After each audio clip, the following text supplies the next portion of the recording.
and Philbin, seen there during that first impeachment trial, are the two most senior officials that we know of to be interviewed as part of this investigation. Last year, both men acted as lead, telling the FBI that they had... And he would not be in criminal jeopardy at all in the United States if, when he was first contacted by the National Archives, said, come on down. Search the place. Yeah, just let me know what it is, and hopefully I'll get it back from my library someday, working with you for my presidential library. A normal president who made a mistake would do. And that's not Donald Trump. Well, and it's also the case, that quote there, the willfulness of it, right? I mean, the motive to me remains... These are my toys. He's a narcissist. He wants to have this stuff because it's cool to have this stuff. He wants to be able to show it off. He believes he owns everything. He owns the generals across the river. They're my river. I mean, my generals. Right? Everything's his. He's 5 years old. Example in a very long line of examples of Donald's narcissism and sense of entitlement.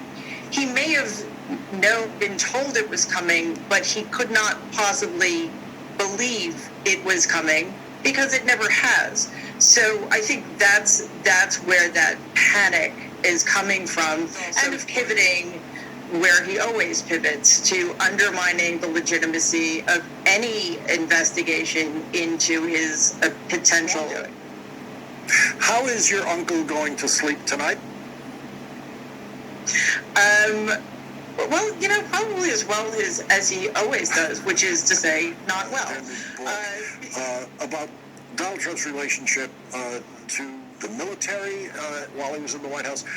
But there's this very telling moment about how he thought his relationship with the military should work. This is a passage about the president's loud complaint one day was typical. You effing generals, why can't you be like the German generals? Which generals, Kelly asked. The German generals in World War II, Trump, which they tried to kill Hitler 3 times and almost pulled it off. But of course, Trump did not know that. No. They were totally loyal to him, the president replied. And so there's the typical Donald Trump ignorance built idea that General Rommel himself was a participant in an attempt to assassinate Hitler, as were others.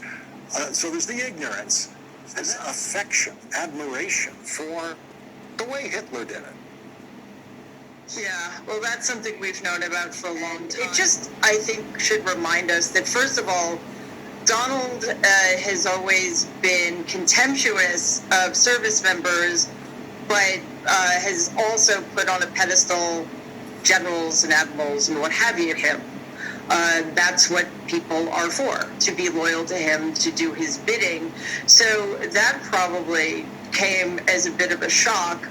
So between that and the ignorance of history you point to, and Donald Trump's former fixer, I know you like that, Michael Cohen. He is now the host of the podcast Mea Culpa with Michael Cohen, and author of the upcoming book Revenge: How Donald Trump Weaponized the U.S. Department of Justice Against His Critics. Michael, thank you. Good to see you, Tony. It's good to see you. Welcome back.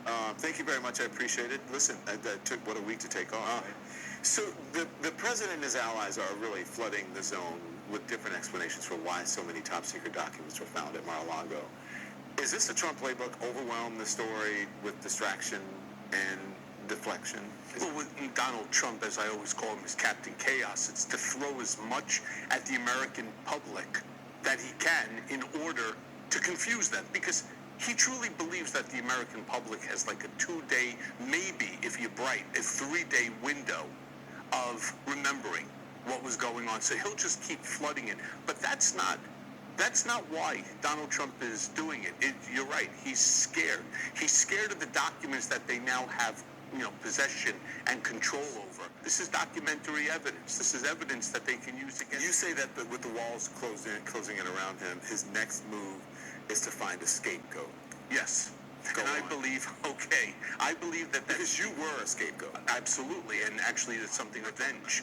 It's a dissection from the beginning, the Steele dossier, all the way to the unconstitutional remand in between. But I believe the next scapegoat is going to be Rudy Giuliani.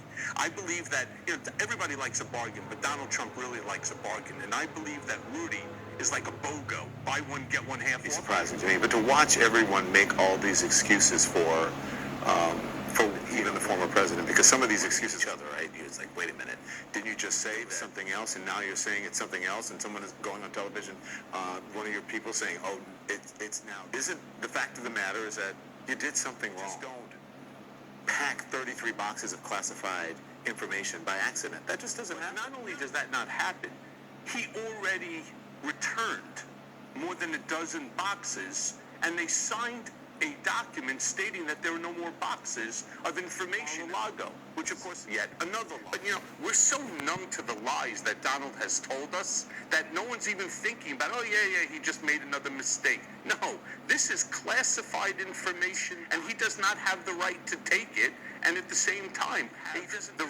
didn't have the right to possess them. And the real question that I constantly bring up is not what were the documents. It's why did he have them in the first place? Right. And I believe it's a nefarious reason. I believe he was going to use it as a get-out-of-jail-free card to the government. You come after me, you put me in cuffs, you put me in a home confinement or incarceration, and one of my loyal supporters is going to release to the world where nuclear animalistic judgment about just how bold is the other person, and that he can outbold the other person and bold that person into submission. And here I'm thinking about Merrick Garland. And Donald Trump makes the assessment, this guy is not bold enough to come after me. And so Donald Trump can be surprised today that Merrick Garland sent the FBI right into Donald Trump's home.